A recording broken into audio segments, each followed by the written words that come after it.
و علیکم سلام. ما و خودت در قالب منطق بحث میکنیم دور از احساسات. خراسانی سر همین تو با کدام جرأت از احمد شاه مسعود نمایندگی میکنی؟ چرا؟ احمد شاه مسعود قهرمان ملی مردم افغانستان است. کل مردم از نمایندگی میکنن. اجازه بده.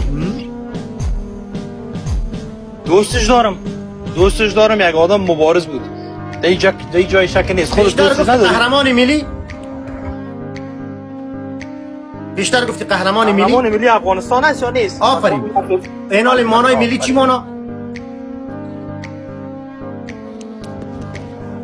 تمام اقوام افغانستان یک ملت هستند، درست؟ بدون شک. مثلا تاجک چی شک وجود داره؟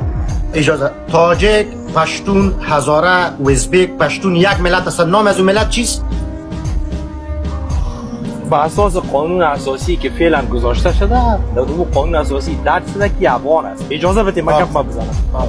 اجازه بده. این حالا که افغان است، تخلص خاک خراسانی تا پس کو، مربوط ملت ما خود بساز، افغان باز بالا بیاد.